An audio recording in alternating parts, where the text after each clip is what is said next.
रामकृष्ण हरी माऊलींनो, सर्वांना गौरीचा नमस्कार। तर कसे आहात सर्व? तर आज आपण बनवतोय पपई पासून मोदक बनवायचे। तर पपई अशी आपल्याला थोडीशी डोळा पडलेली अशी घ्यायची आहे आणि ती पपई थोडीशी केसरी अशा कलरची निघते। तर तुम्ही जर समजा लाल कलर मधली जरी घेतली, पिवळ्या कलर मध्ये जरी घेतली तरी काही हरकत नाही। पपई पासून खूप छान असे मस्तपैकी आपल्याला मोदक तयार होतात। तर मोदक बघा किती छान असे मस्तपैकी झालेले आहेत। काही हे साचेने बनवले आणि काही हे हाताने बनवलेले आहेत। हे आपल्याला मंदिरामध्ये देण्यासाठी आपण असे हाताने बनवून घेतलेले आहेत आणि हे साचेने बनवले। साचेने सुद्धा खूप छान असे मस्तपैकी झालेले आणि मी एक इथे कट पण करून बघितलेलं आहे। तर बघा कट केलेला मोदक किती छान असं मस्तपैकी आतल्या बाजूने आपल्यावाले काजू बदाम सुद्धा खूप छान असे मस्तपैकी त्यात आहेत।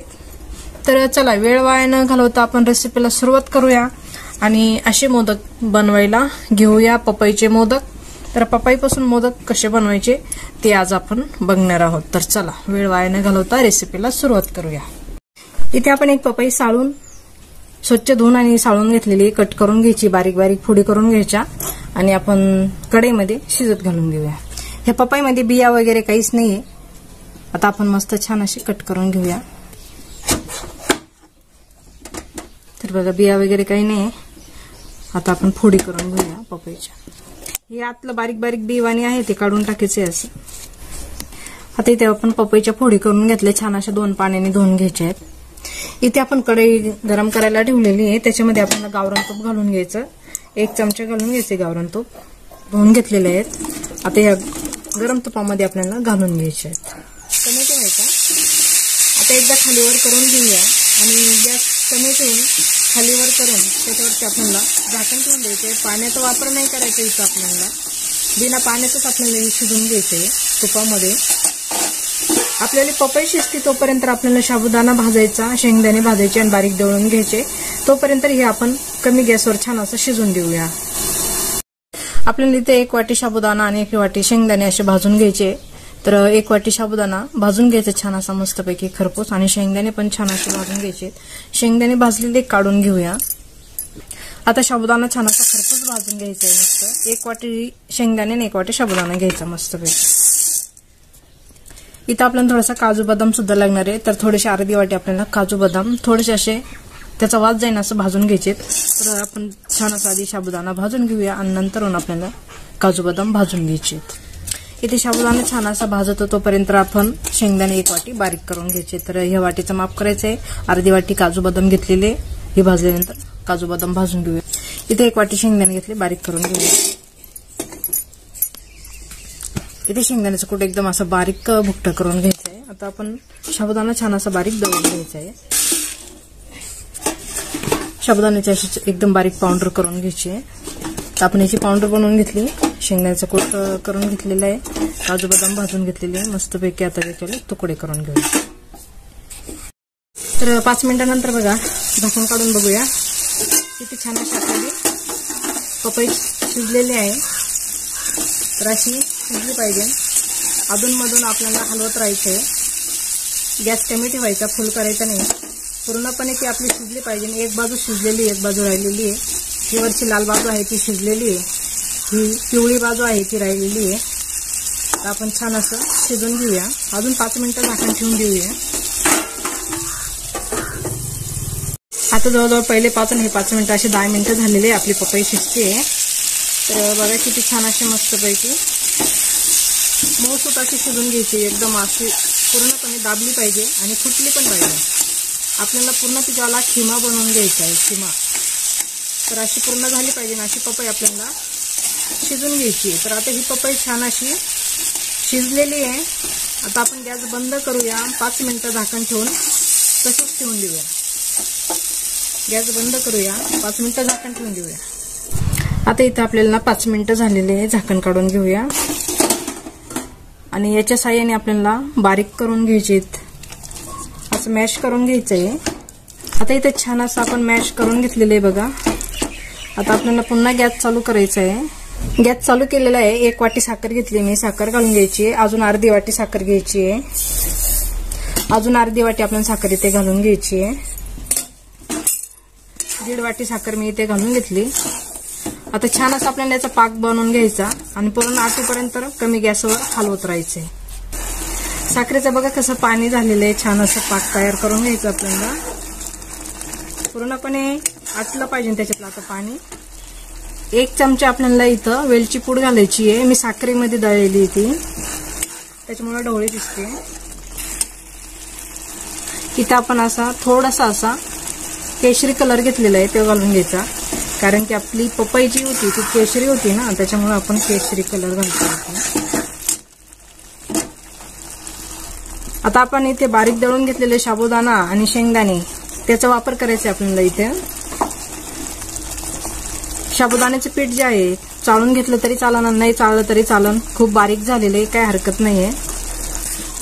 गॅस कमी ठेवून आपल्याला याच्यामध्ये आता साबुदाणा पीठ घालून घ्यायचं आहे. त्याचबरोबर लगेच आपल्याला इथे 1 वाटी शेंगदाणा पण घालून घ्यायचं आहे, बारीक दळलेला शेंगदाणा. छान असं मिक्स करून घ्यायचंय.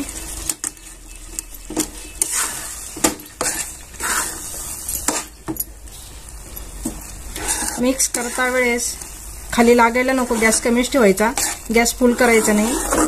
छान मिश्रण एकत्र करून घ्यायचंय.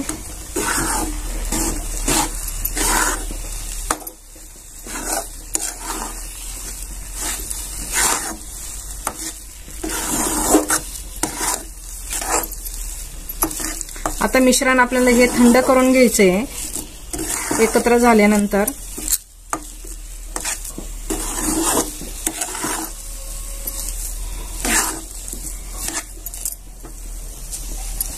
आता इथं आपल्याला 1 मोठा चमचा असा गावरान तूप घालून घ्यायचंय.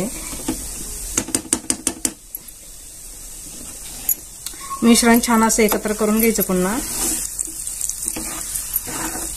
तूप घालण्याचं कारण का खाली लागायला नको आणि हातालाही चिटकायला नको. आपल्याला मोदक बनवायला छान असे आपल्याला मोदक तयार होतील.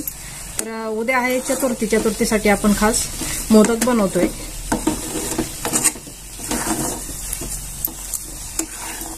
हे मोदक उपवासाला चालतील असे मोदक आज आपण बनवलेले आहे. उपवासाच्या दिवशी दिवसभरात खाल्ले तरी काही हरकत नाही. मोदक जर बनवले तर आपल्याला संध्याकाळी शिवाय खाता येत नाही, कारण की चतुर्थी असते म्हणून आपण खाऊ शकत नाही.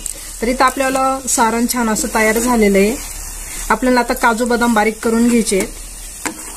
गॅस बंद करूया, थंड होऊन देऊया 5 मिनिटं. तरी तर आपल्याला बॅटर छान असं तयार झालेलं आहे बघा. याला काही मळायची वगैरे काही गरज नाहीये. शक्यतो तुम्हाला वाटलं तर मळून घ्यायचं, कारण की याच्यामध्ये आपण साबुदाणा शेंगदाणे सगळं भाजून घेतलेलं आहे आणि पपई पण छान अशी मस्तपैकी शिजून घेतलेली आहे. इथं मी साचा घेतलेला आहे मोदकचा.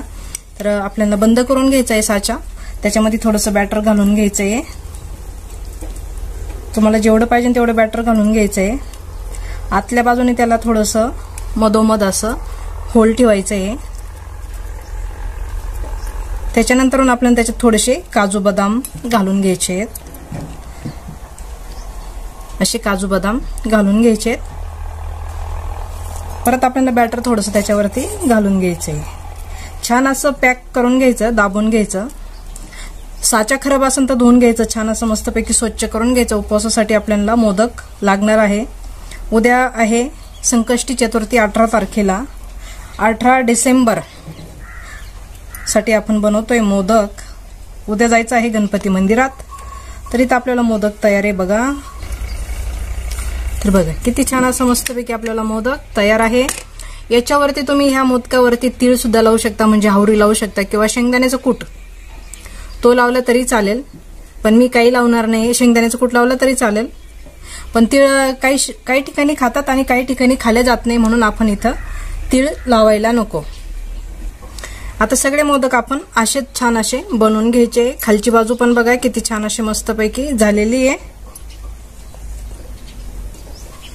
सगळे मोदक असेच तयारी करून घेऊया. रेसिपी कुठून बघता कुठून नाही नक्की मला कमेंटमध्ये कळवा. तुम्हाला जर अशा रेसिपी आवडत असेल तर मला कमेंटमध्ये कळवा, नक्की कळवा. आणि रेसिपी करून सुद्धा बघा आणि लाईक तर नक्कीच करा. तर सगळे आता आपण असेच मोदक तयार करून घेतोय. या मोदकमध्ये असणारे पपईचा स्वाद खूप छान असा मस्तपैकी स्वाद येतोय. तुम्ही सुद्धा नक्की करून बघा, तुम्हाला सुद्धा नक्की आवडेल. तरी तर आपल्याला मोदक तयार झालेली आहे बघा किती छान असे मस्तपैकी. त्याला आपण गुलाबाच्या कळ्यांनी सजवून घेतोय. तर इथे बघा किती छान असे आपल्याला मोदक तयार आहे, गुलाबाच्या पाकळ्यांनी सजवून घेतलेले आहे। तर खूप छान असे मस्तपैकी आपल्याला पपईचे तयार आहेत, पपईपासून बनवलेले मोदक आपल्याला तयार आहेत। तर मी तुम्हाला एक कट सुद्धा करून दाखवते, एवढे छान असे आपल्याला मोदक तयार आहेत। कट झालेला आहे, आतमध्ये काजू बदाम असल्यामुळे थोडंसं कट व्हायला वेळ लागला, पण छान असे मस्तपैकी आपल्याला मोदक तयार आहेत। तुम्ही हे मोदक नक्की करून बघा, तुम्हाला नक्की आवडेल। तर हा मोदक साईडला ठेवून देऊया आणि हे मोदक याच्यामध्ये पुन्हा काढून घ्यायचे आपल्याला। तर बघा किती छान असे आपल्याला मोदक इथे तयार आहे। रेसिपी जर आवडली तर लाईक शेअर सबस्क्राईब नक्की करा, त्याचबरोबर बेल बटन सुद्धा दाबा, म्हणजे माझ्या अशाच नवीन नवीन रेसिपी तुम्हाला बघायला भेटतील। तर चला आजच्यासाठी धन्यवाद, भेटूया पुढच्या एका नवीन रेसिपीमध्ये। तोपर्यंत छान राहा, मस्त राहा आणि खुश राहा, आणि उद्याच्या चतुर्थीसाठी हे मोदक नक्की करून बघा।